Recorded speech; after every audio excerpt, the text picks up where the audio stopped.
Hello बच्चों, स्वागत है आपका फिजिक्स की क्लास में।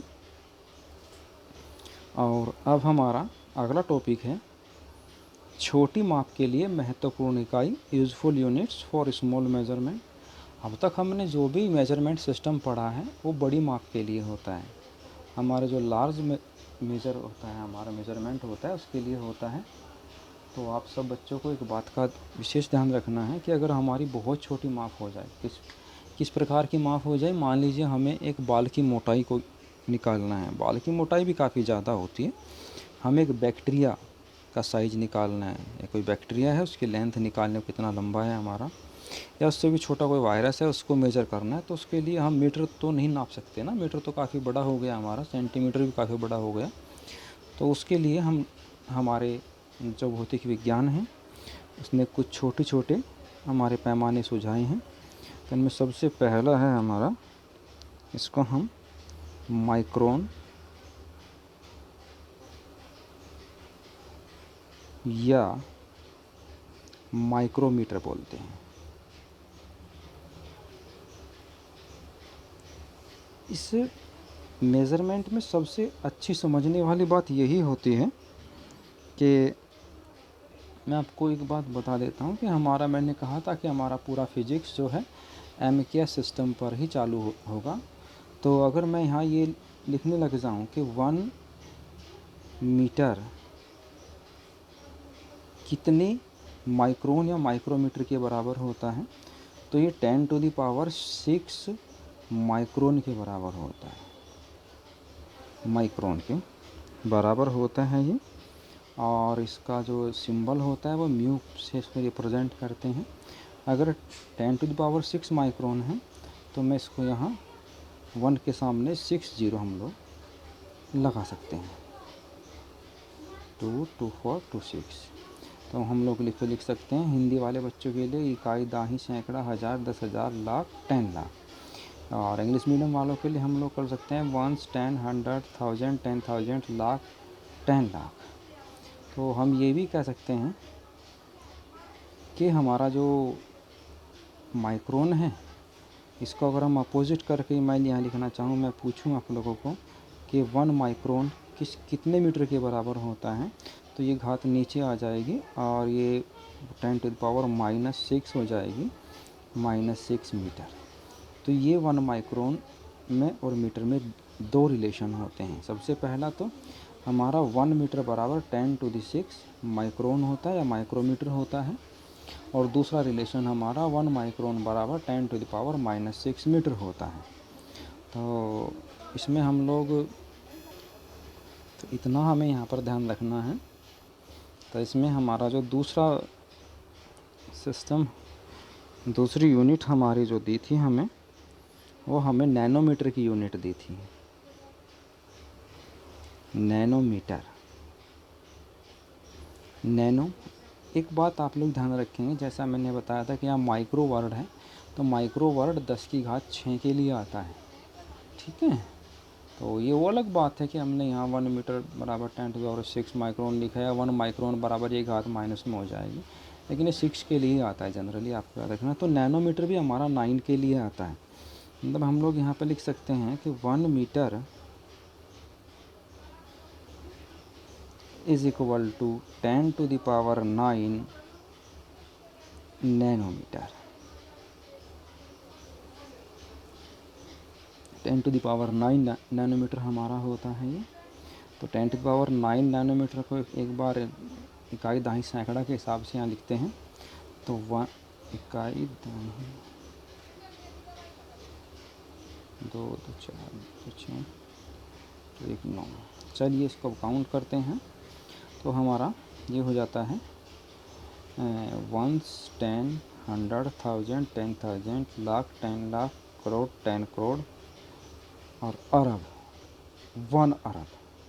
मतलब 1 मीटर के 1 अरब से पार्ट्स कर लीजिए, तो जो एक पार्ट्स होगा वो 1 नैनोमीटर का होगा। तो हम इसको 1 नैनोमीटर को हम लोग ऐसे भी लिखते हैं, nm से भी लिख देते हैं। तो 1 nm हमारा बराबर हो जाता है इसमें, तो 1/10⁻9 मीटर हम लोग इसको लिखते हैं। क्योंकि ये इधर से घात नीचे आ जाती है इसकी, और ये 10⁻⁹ मीटर, ये यहाँ पर एक नया मात्रक तैयार हो जाता है हमारा। तो हम लोग इसको याद रखना है हमें। जब आपसे कोई नैनोमीटर में मीटर पूछता है तो 10⁹ होता है, और 1 मीटर में नैनोमीटर पूछता है तो +9 होता है। बच्चे ज़्यादातर प्रॉब्लम मिस्टेक इन्हीं में करते हैं, और ये एग्ज़ाम में पूछे भी जाते हैं, आपको इस बात का भी ध्यान रखना है। तो इसका एक छोटा सा मैं यहाँ एक छोटा सा केस यहाँ पर आपको बना के दिखाता हूँ। ये किस प्रकार का केस है, आप ज़रा ध्यान से देखिए। मान लीजिए मैंने इसमें ये लिखा है कि 1 नैनोमीटर बराबर 10⁻⁹ मीटर लिख दिया। ठीक है, तो मैं इन घातों को दो हिस्सों में तोड़ना चाहता हूँ, 10⁻⁻6 इंटू 10⁻⁻3।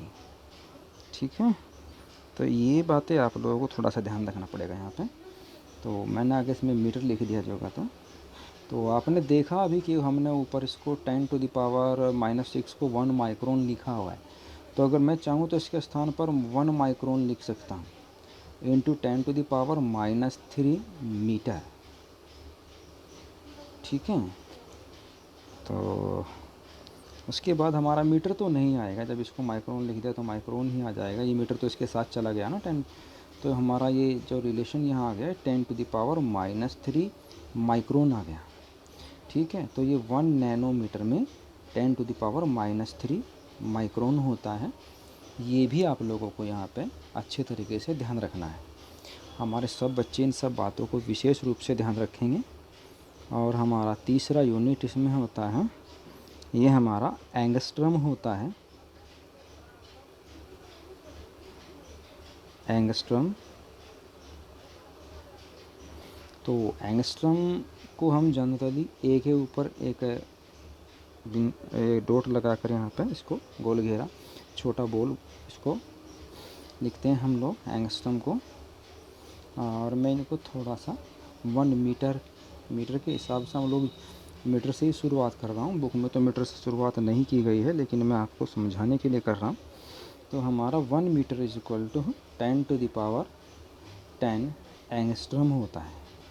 ठीक है, तो अगर हम इसको यहाँ 1 एंगस्ट्रम लिख दें, 1 angstrom is equal to 1/10⁻10 metre हमारा हो जाता है।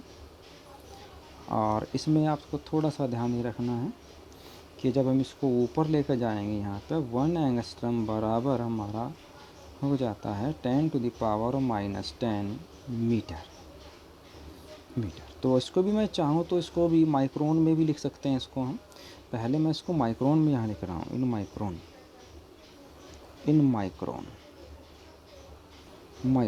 1 एंगस्ट्रम बराबर हमारा ये एक केस हमारा बन जाता है यहाँ केस फर्स्ट।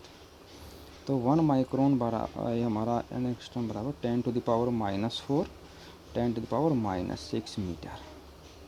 तो ये 10⁻⁻6 मीटर हमारा जनरली हमने ऊपर पढ़ा है अभी 10⁻⁻6 मीटर -6 मीटर बराबर 1 माइक्रोन होता है।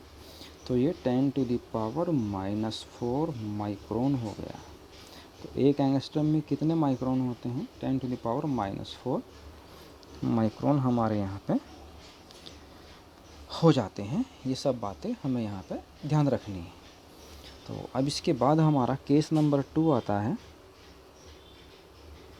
केस नंबर 2 आता है इन नैनोमीटर, इन एनएम नैनोमीटर।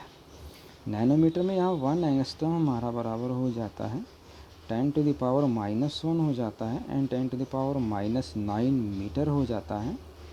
और 10⁻⁻9 मीटर को हम लोग यहाँ 10⁻⁻1 नैनोमीटर लिख देते हैं। ये 1 एंगस्ट्रम हो जाता है। और कभी कभार हमारे बच्चों को ये कन्फ्यूज करने के लिए दिया जाता है कि 1/10 नैनोमीटर। ये भी सही। ऑप्शंस में जब कभी क्वेश्चन बना जाता है तो 1 एंगस्ट्रम इक्वल होता है 1/इतने 1 या 10 की घात इतने ऐसे बना के। तो इसमें 1/10 ये -1 है तो 1/10 ही जनरली लिखा जाता है। आप सबको पता होना चाहिए। और किसी भी समस्या के लिए आप मुझे मेरे व्यक्तिगत नंबर पर, मेरा जो पर्सनल नंबर है, आप उस पर संपर्क कर सकते हैं। और इसी के साथ हमारी ये क्लास यहाँ पर समाप्त हो जाती है। धन्यवाद।